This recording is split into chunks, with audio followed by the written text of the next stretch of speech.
premiers signes, c'était en 2006. Je commençais à avoir des douleurs. Je pensais que c'était des tendinites. J'ai été voir des kinés, j'ai essayé un peu plusieurs choses pour que ça passe, ma tendinite. Et puis comme ça ne passait pas, j'ai essayé de faire... j'étais voir un médecin du sport qui m'a conseillé de faire des radios. Et à ce moment-là, c'était décelé un début d'arthrose.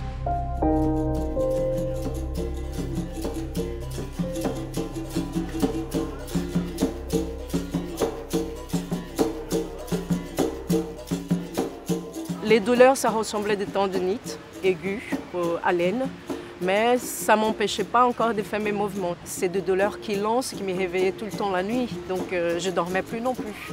Après, ça a augmenté assise, et puis je commençais à avoir moins de souplesse, beaucoup moins de souplesse, jusqu'au moment que dans la marche, je ne pouvais plus marcher. On peut recourir à une intervention de prothèse de hanche dans toutes les situations de dégradation de l'articulation de la hanche. Ces circonstances peuvent être traumatiques, peuvent être liées à des maladies ou liées à une pratique sportive intensive. Souvent, une prothèse de hanche, c'est nécessaire lorsqu'on a une pratique sportive intensive associée à des malformations articulaires. En pratique, la prothèse de hanche peut concerner des personnes de tous âges, aussi bien 40-50 ans, plus âgés, voire plus jeunes. J'étais voir un médecin normal, un généraliste, et en arrivant, je lui ai expliqué pourquoi j'étais là, parce que je voulais une radio, et puis ce monsieur-là, il m'a dit clairement, d'une façon qui j'ai pas aimé, il m'a dit « je suis pas magicien, il faut arrêter toutes vos activités, et il faut changer des professions, et puis avec une arthrose de hanche, c'est fini. » Donc je suis partie de son cabinet, j'étais vraiment pas bien. C'est là que je me suis dit, il fallait que je voie quelqu'un, un spécialiste, pour moins discuter. La première consultation est fondamentale. D'abord pour la confirmation du diagnostic, pour éliminer les erreurs diagnostiques ou les problèmes qui pourraient avoir une autre origine que la hanche, mais également et surtout pour bien définir avec le patient ses attentes, ses objectifs et envisager avec lui le traitement le plus adapté. Si le traitement doit passer par la prothèse, à ce moment-là, on a obligatoirement aujourd'hui une discussion assez approfondie sur la technique utilisée, sur le type d'implant posé, sur les suites à attendre, et le niveau d'exigence du patient est en permanence dans la conversation. Et il est au centre des objectifs chirurgicaux.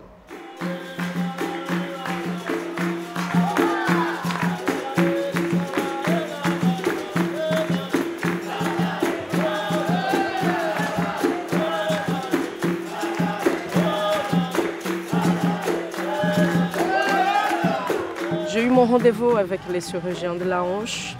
Dans ma tête, c'était pas du tout, je pensais pas du tout m'opérer, hein, loin de là. Je voulais juste en discuter. Et en fait, vu mes radios, elles étaient très avancées, l'arthrose du côté droit aussi bien que du côté gauche. La solution qu'il m'a proposée, c'était justement une opération. Il m'en a parlé d'une prothèse sur mesure. Et c'est lui qui m'a dit, mais pourquoi vous allez souffrir? Parce que là, vu vos radios, je sais que vous avez mal. Vous êtes habitué avec la douleur. Et là, je me suis dit, ma vie, mon couple, c'est parti parce que j'ai des douleurs. Ma marche, c'est pareil. Ma profession, il fallait que je change. Ma personne, j'allais gagner 10 ans en prothèse, mais j'étais pas bien. J'étais malheureuse. Donc, je me suis dit, ouais, il a raison. Si l'on envisage la prothèse sur mesure, on a des examens plus élaborés que pour une prothèse standard. Les prothèses standards sont planifiées sur des radiographies en 2 dimensions. Donc on va faire passer un scanner. Ce scanner va permettre la reconstruction tridimensionnelle de la hanche et cette reconstruction sera à taille réelle.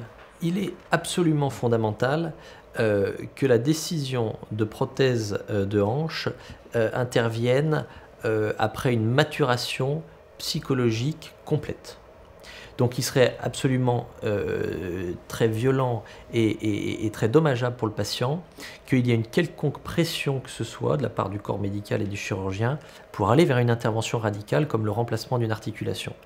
Si cela nécessite 2 consultations ou 3 consultations, il faut prendre le temps de ces consultations pour rassurer le patient sur sa situation, lui expliquer que cette situation n'est pas isolée, que de nombreuses personnes vivent avec une prothèse, et également le rassurer sur sa capacité ultérieure à reprendre ses activités, sa vie normale, son sport, sa profession. J'étais dans une compagnie et je me disais, mais il faut arrêter mes contrats, il faut que je m'arrête, parce qu'il m'en a parlé du fait une opération sur une jambe, un an après, une autre. Normalement, c'est ça les protocoles. Et dans ma tête, je me disais, je ne peux pas. Je ne peux pas m'arrêter un an, déjà, mon caractère, je ne peux pas. Et en deux, vu ma profession, je ne peux pas non plus m'arrêter si longtemps et attendre si longtemps. Donc je lui ai demandé, dans ces cas-là, s'il m'opérait. J'ai gentiment demandé s'il pouvait m'opérer de 2 hanches en même temps.